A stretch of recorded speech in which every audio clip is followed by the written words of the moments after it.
We will now be starting with our lineup of talks. Our first speaker was born in the breathtaking valley of Windsor, where she carved her path from street cricket and football to proudly representing Pakistan in the international stage in both sports. Her journey is one of passion, resilience, and breaking barriers, proving that determination can take you far beyond the obvious. Please welcome Diana Baig.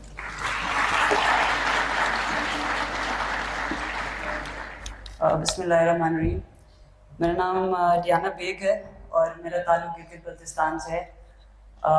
Basically मैं हुंजा से हूँ और मैं थोड़ा सा जहाँ से मैं हूँ वहाँ का थोड़ा सा बैकग्राउंड आप लोगों को बताऊँगी। गिलगित बल्तिस्तान एक बहुत ही कल्चरल और बहुत सारे मतलब इसकी एक हिस्ट्री है कि हम अपने मतलब कल्चरल वैल्यूज़ और इन चीज़ों के साथ हमेशा से बंधा हुआ है और उस कल्चर में क्या कहते हैं एक मेल डोमिनेंट सोसाइटी है और उसमें जब एक लड़का पैदा होता है तो उसको बहुत ज़्यादा सेलिब्रेट किया जाता है और लड़की पैदा होती है तो उसको ऐसे इतनी ज़्यादा सेलिब्रेशन नहीं मिलती है या फिर इस तरह मतलब क्या कहते हैं माँ को भी यही कहा जाता है कि कोई बात नहीं अगली बार बेटी हो जाएगी या कुछ इस तरह का। तो जब मैं पैदा हुई थी तो मेरी भी कुछ इसी तरह की स्टोरी है कि मेरी 3 बहनें ऑलरेडी थी और जब मैं पैदा हुई थी तो उन्होंने जब मैं 5-6 साल की थी तो मैंने यही सुना था कि मतलब होता था ना कि ठीक है हो गया मतलब इतनी कोई ज़रूरत नहीं थी लेकिन फिर भी आ गया तो ठीक है वाला टाइप। तो मैं कहती थी कि यार मैं हमेशा क्यूरियस होती थी कि यार सबको लड़का क्यों चाहिए। और जब मैं बड़ी भी हो रही थी तो मैं हमेशा देखती थी कि इस सोसाइटी में वो लोग ऐसा क्या करते हैं जो एक लड़की नहीं कर पाती। तो मैं अपने भाइयों को देखती थी और वो अच्छा मैं उनको देखती थी कि उनको बहुत सारी चीज़ों की फ्रीडम है, वो बाहर जाते थे उनको कोई क्वेश्चन नहीं करता था। और मैं जब अपनी बहनों को देखती थी तो वो डिफरेंट एक तरह से थी। तो मैं अपने भाइयों को कॉपी करना स्टार्ट हो गई।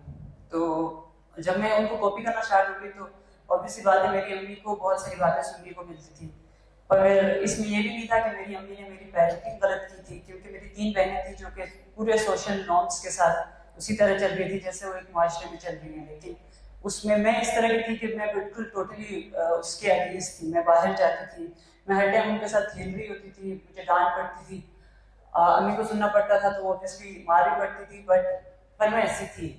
और मतलब ऐसा ना कि ये मेरी एक मैं आपको एक बैकग्राउंड इसलिए बता रही हूँ क्योंकि मेरी ये जो मेरा जो ये पार्ट था ना उसने पूरी मेरी एक जो मेरी जर्नी थी ना इससे मेरी इन्फ्लुएंस थी। तो खैर मैं हमेशा से और दूसरी चीज़ मेरा ये था कि मैं हमेशा से चीज़ों को क्वेश्चन करती थी कि यार मतलब ऐसा क्यों है, ये ऐसा क्यों, अगर ये लड़की को इस तरह किया जाता है तो ऐसा क्यों किया जाता है, अगर ये काम इसका है तो ये लड़का क्यों नहीं कर सकता। मतलब मुझे लगता था कि हर चीज़ में इक्वालिटी होनी चाहिए और ये मेरी बचपन से एक चीज़ मेरी सेटल हो गई थी। आई डोंट नो मैंने क्यों इन चीज़ों को क्वेश्चन करना स्टार्ट किया बट मैंने किया।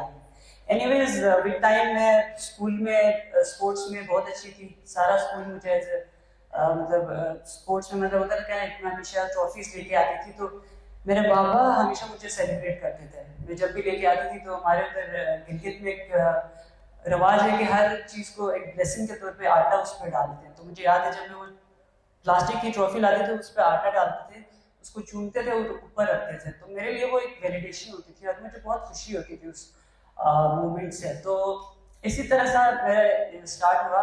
मैंने कभी नहीं सोचा था कि मैं कभी इंटरनेशनल खेलूंगी या कुछ भी, लेकिन क्रिकेट हमारे घर में हमेशा से हम लोग बहुत शौक से देखते थे। और अगर लाइट नहीं भी होती थी, गिलगित में काफ़ी लाइट के इश्यूज भी होते थे, तो हम लोग रेडियो पे भी प्रॉपर वो मैच सुनते थे, मतलब इतना क्रेज था। और उस टाइम जब मैं बड़ी हो रही थी मैंने वुमेन्स क्रिकेट नहीं देखी थी कभी भी। मैं हमेशा से शुएब अख्तर इन लोगों को देखती थी और इनको बहुत फॉलो करती थी। खैर विद टाइम ये इस तरह का हुआ कि मेरे बाबा मुझे एक बार गिलगित में कोई वॉलीबॉल की टीम बन रही थी तो मैं वहाँ पे ऐसा मतलब उन्होंने कहा कि आप जाके खेलो।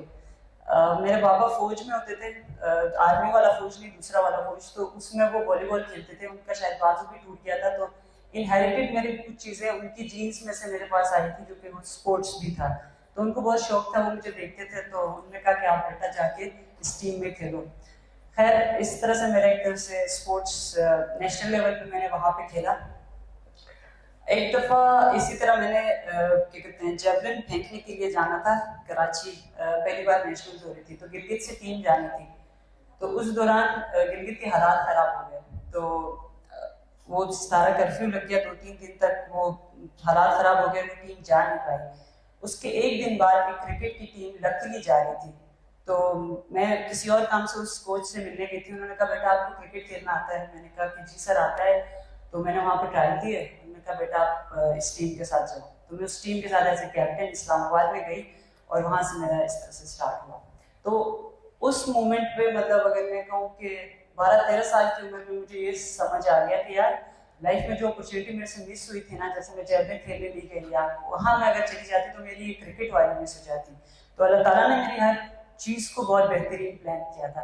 इसी तरह हम सबकी लाइफ में इस तरह के मोमेंट्स होते हैं जब चीज़ें हमसे मिस हो जाती हैं, हम लोग बहुत डिसहार्ट होते हैं, लेकिन जिस तरह से अल्लाह ताला ने हमारी शुरू से लेकर आखिर तक प्लानिंग की होती है वो उन्हीं को पता है। और मेरे ख्याल में हर इंसान की अल्लाह ताला ने बहुत बेहतर प्लानिंग की होती है।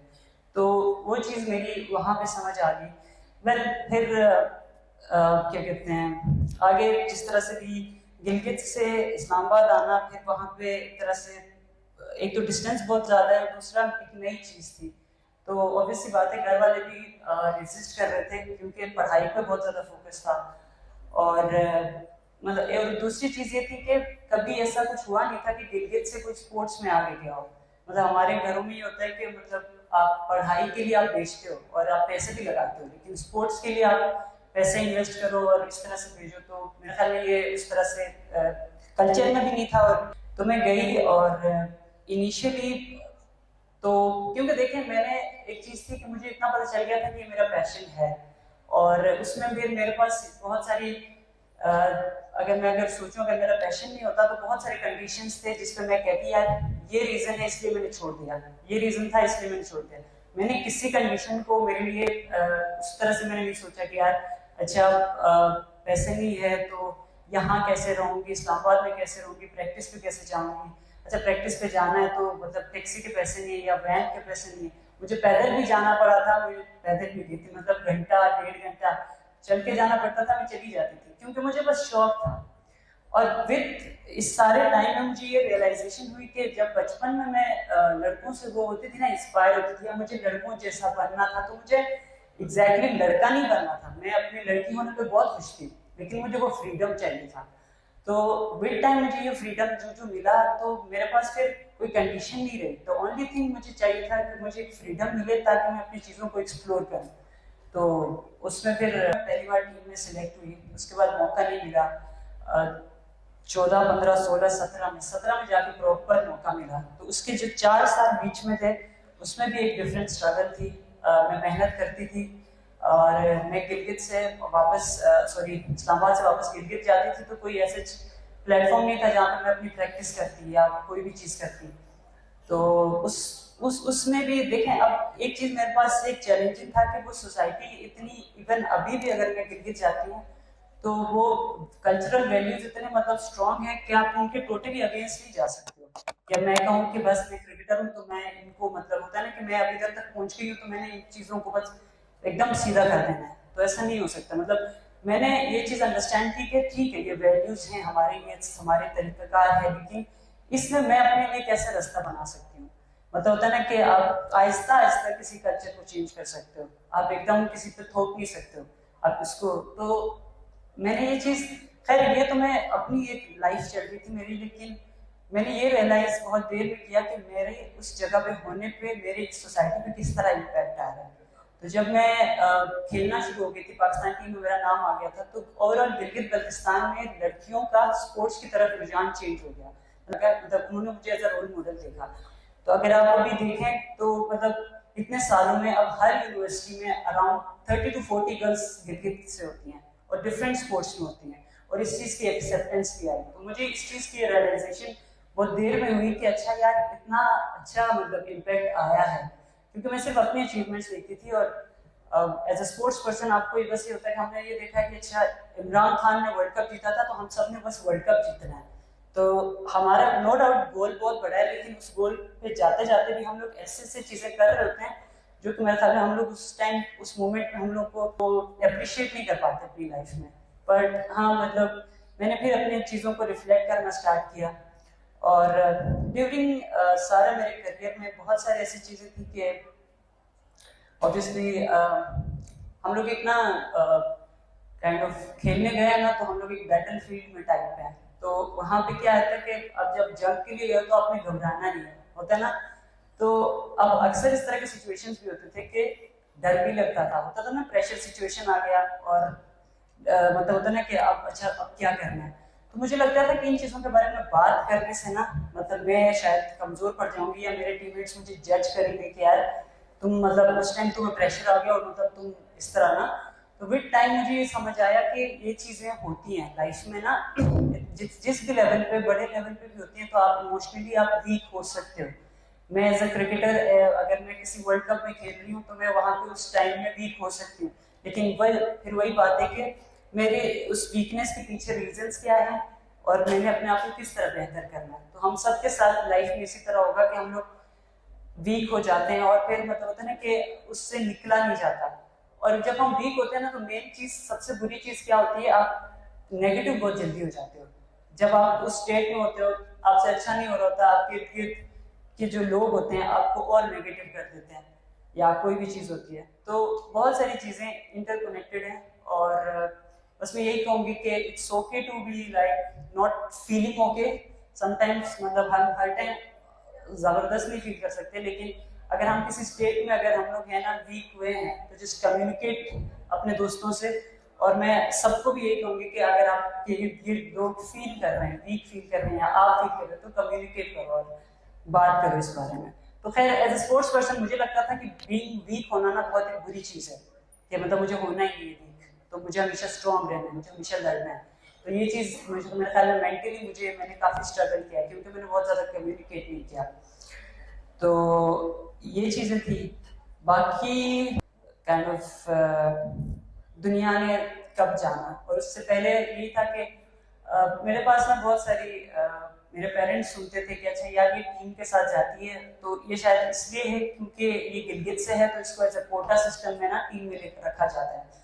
या फिर ये थे कि यार शायद ये किसी की फेवरेट है, या फिर यू नो उतना के इस तरह का टाइप। तो वर्ल्ड कप हम लोग 2017 में वर्ल्ड कप खेल रहे थे इंग्लैंड में, तो उसके 7 मैचेस थे, पहले 2 मैचेस में मैं बाहर थी। तो जो एक एक्सपर्ट ओपिनियन बैठता है, उन्होंने काफ़ी नेगेटिव बातें की।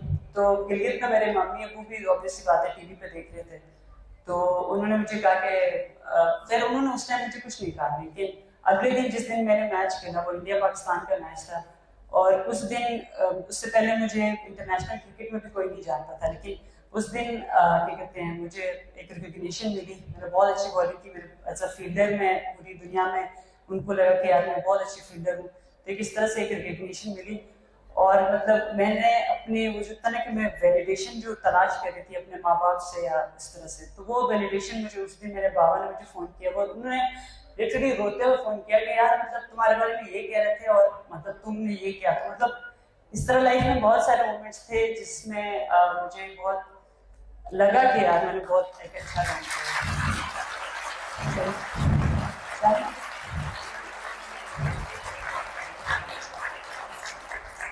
बाकी जो फाइनल मैसेज मेरे ख्याल में मैं थोड़ी सी ये बात करूंगी कि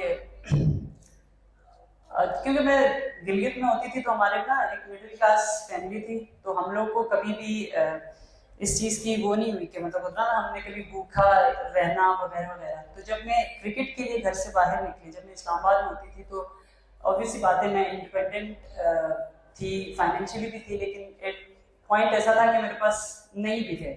तो मतलब होता ना 1-2 दिन तक मैंने सिर्फ क्या कहते हैं बादाम खाते हुए ना मैं ट्रेनिंग पे जाती थी, वापस आती थी। तो वो मेरी जो नीचे वाली आंटी थी ना, उन्होंने मुझे क्या कहते हैं बिरयानी ऑफर की 2 दिन के बाद। तो मैंने वो जब खाया ना, तो मुझे एक एहसास हुआ कि यार एक भूखे बंदे की एहसास क्या होता है, ठीक है। तो फिर उसके बाद मेरी लाइफ में एक रियलाइजेशन हुई कि यार मैंने कभी भी जब मेरे इर्द लोग होंगे ना, मैंने उनका ख्याल रखना है। तो आप लोगों को मैं सिर्फ एक मैसेज टाइप है कि आप अपने इर्द गिर्द जब भी चलते फिरते रहते हैं, आप अपने इर्द गिर्द देखा करें क्या कौन हो सकता है, कोई ज़रूरतमंद है या कोई किसी भी तरह से इमोशनली हो सकता है, किसी भी तरह से हो सकता है। क्योंकि मुझे लगता है हमारी इस दुनिया में सिर्फ मकसद ये नहीं है कि शायद मैं एज ए क्रिकेटर या मशहूर बनना या पैसे कमाना, इसके अलावा भी मेरे ख्याल में एज बीइंग ह्यूमन हमारी एक रिस्पॉन्सिबिलिटी है कि हम एक दूसरे का ख्याल रखें। और आप लोग एक यूनिवर्सिटी में obviously being students just be kind to each other. मतलब होता है ना कि हम लोग बहुत जल्दी लोगों को जज कर लेते हैं या कोई भी चीज़, जस्ट फ्लेक्सिबल रहें और हर किसी की हर कंडीशन को अंडरस्टैंड करें और अपने आप को बिल्कुल ओपन रखें, बिल्कुल होता है ना हर चीज़ को एक्सेप्ट करने के लिए। तो मेरे ख्याल में इससे आप एक इस दुनिया को या फिर इस इन्वायरमेंट को कोई पीसफुल इन्वायरमेंट बना सकते हैं और जस्ट हेल्प ईच अदर यार। और मेरी तरफ से थैंक यू।